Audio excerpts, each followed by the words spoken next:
You've got the supreme authority doing something in a particular way, people not normally follow suit. That's why the constitutions of Egypt today was based on the Hanafi school. Obviously it's been modernized, and there's a number of other issues that have crept in there, from the new Azhar as such. So there are a number of reasons. Obviously there are a number of reasons if you want to go into it, from a geopolitical perspective. But anyway, that's not what we want to do today. What I'm looking at is that that's the fact of the matter, and that's what happened. Allah subhanahu wa ta'ala wanted in a particular way. Some provide this as a wisdom, that one of the reasons why Allah subhanahu wa ta'ala had 4 madhabs as such proliferate is so that everything that the Prophet sallallahu alaihi wasallam ever did, right? Because there were some things that he did earlier on and then they stopped doing it. Right? For example, there's a hadith which talks about raising the hands in the prayer at every single movement. Before sajda, after the sajda, between the 2 sajdas. You can find these hadith in Sharh Ma'ani al-Athar of Tahawi. Right? And then you have some hadiths which speak about just doing it at the beginning and before and after ruku. And then you have some hadith like Abdullah ibn Mas'ud relates that he only did it in the beginning and never did it again. So now what happened? Some have shown a chronology of events of saying that initially it was before it was a part of every single movement, and then it was reduced when finally there was more sukoon in the prayer, because initially you could even speak in prayer. If you came in, you could ask the guy what rakat is the imam on, right? You could move in the prayer before, but all of these things became a lot more tight as the people became more used to it, right? And these things became abrogated, mansukh. Now for the Shafis, they took it at the middle, where they said, okay, before ruku and after ruku we're going to do that. Likewise the Hanbalis. Whereas the Hanafis said no, Hanafis and Malikis said no, we're going to take the hadith of Abdullah ibn Mas'ud, where we're going to take the first one. But anyway, just a few of the other issues I'd like to just preempt, as I mentioned. The whole call today that you don't need to follow a madhab, right? There are 2 groups primarily. I mean, there's the variation between, but there are 2 types of calls towards no madhab, right? One say that let's disown everything in between, go back to the Quran and Sunnah and take it literally, right? That's one approach. The second approach is they're better with the madhabs. They said we can benefit from all of them, but we need to reinterpret the entire Sharia according to contemporary times. So we need a reinterpretation. We need a modernization of faith, right? Now you can see the problem with both of these, because one is completely rejecting, this many centuries of scholarship. And the other ones again are rejecting it indirectly by saying we need to reinterpret, thinking that it's not applicable. No doubt there are certain issues that can be further developed. There's no doubt about that. But if you go back to the first approach, many people who call to that first approach, that disregard everything, don't go with the Hanafi, Shafi, Maliki and Hanbali, what's this all about? And look at the Quran and Sunnah yourself. Now let's just say that I say, okay, fine, away with all of these madhabs. Let me go directly to the Quran and Sunnah. And I'm looking for a particular issue. And I look at Bukhari and Muslim and so on and so forth, and I come up with my own opinion based on what I read. But it goes against what, for example, Fadilat al-Shaykh Abdul Aziz bin Baz said, or what Shaykh al-Albani said, or for example what Shaykh al-Uthaymeen said, or anybody else, for instance, rahimahumullah.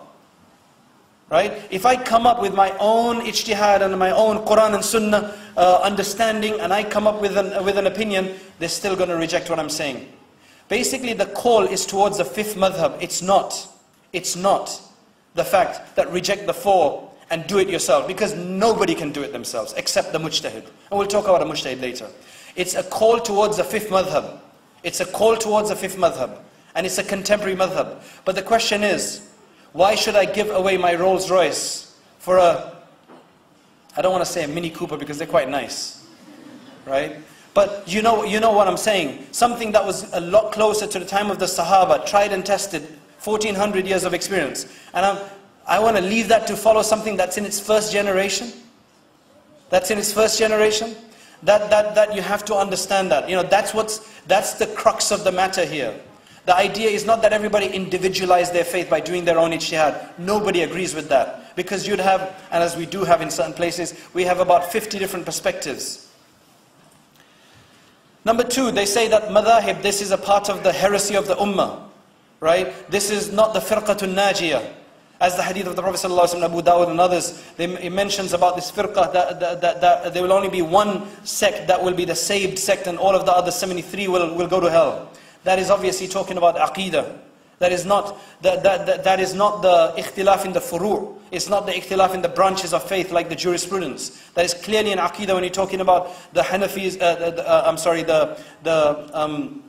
Ahlul Sunnah wal Jama'ah, you're talking about the Mu'tazila, the various group under the Mu'tazila. I mean, people like Shahrastani and Abdul Qahir al-Baghdadi and many of these others, they've already, in their time, according to their understanding, they've already enumerated these 73 sects. But obviously that's an ongoing thing. Nobody can decide exactly who these sects were because what level the Prophet ﷺ talked about this at, what intensity of the sect and so on. But basically there's clearly the different sects of the Shia, the different sects of the Khawarij, the Mu'tazila, the Murji'ah, the Qadariyah, the Jabariyah, and so on and so forth. It's talking about a difference of opinion on a polemical Aqidah, theological level. Right? It's not talking about the furu, because the four Imams did not differ in terms of the fundamental aspects of Aqidah. They all agreed upon. They will never condemn each other for that reason.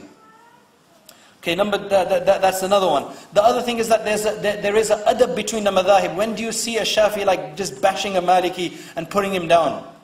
In fact, the great ulama of each of the school never allowed that to happen. Yes, as an academic discourse they allowed it. For example, in front of one of the great scholars of India, Rashid, I think it was, I forget, maybe it was Maulana Rashid Ahmed Gangohi or somebody else.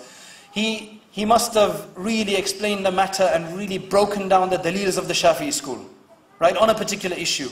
One of his students got up, in this great sense of emotion after hearing his teacher's breakdown, academic breakdown of the point of view in the Shafi'i school, and he said, if Imam Shafi'i was here today, he would have even listened to you. You get a few people like that, who say that Imam, when Masih Isa alayhi salatu wasalam will come, he will be Hanafi. You got a few people like that who claim that, who absolutely are convinced that that's going to be the fact, right? But that's not the way to do this. That's not the way to do this. What did the Shaykh say? Despite the fact that, he was breaking down the opinion of the Shafi'i school, when he heard his students say, he said that, he really put the guy down. He said, don't you understand that if Imam Shafi'i was even here, you think I would have even spoken? Do you think I would have even spoken? Right? So that's the adab they had for each of their ijtihad, because the whole adab was, رَأْيِي صَحِيح يَحْتَمِلُ الْخَطَأ وَرَأْيُكَ خَطَأ يَحْتَمِلُ الصَّوَابِ. Because it's a matter of, we don't know what the clear-cut truth is according to Allah, because you can't go and ask Allah. What we're told though, according to the hadith, Bukhari, Muslim and other narrators, when a mujtahid does his ijtihad, what does ijtihad mean? Ijtihad is a qualified person who has access to the sources, who has all of the prerequisite knowledge and information, and all of the ulum and the sciences, and then he looks at the Quran and Sunnah to derive a ruling that is not already legislated upon. That's what a mujtahid is supposed to do, to exercise this endeavor. So what the hadith says is that when a mujtahid does that, and he is able to reach the truth, that is the truth according to Allah, he won't know, but he will think it's the truth, obviously. Because you don't know what exactly Allah has according, what is the truth according to Allah, right? But we have to assume we know, right? When he reaches that truth, and if it corresponds with the truth according to Allah, he will get 2 rewards. And if it doesn't, then because he did what he was told to do in the Sharia, he will get 1 reward, even if he's absolutely wrong. For example, let's just say there's a very difficult divorce issue, where the husband said certain things and whatever, the wife is saying no. One mufti says it's a divorce, another one said it's not a divorce. Obviously it can only be one thing. You can't have a couple that are married and not married. There's no hal in between the two. There's no intermediate, there's no intermediate position in between the two. There has to be one of them is right. But each mufti is insisting, right, based on his ijtihad.